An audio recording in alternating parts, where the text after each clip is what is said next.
wtorek, środa, jakoś tak. Wiaterek od 0 do 1, wypasione czasem 1 jest.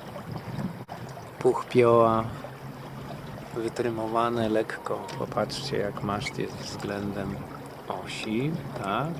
I drzewce rei. Ja sobie siedzę z tyłu. Żagiel podebrany na gejtawce.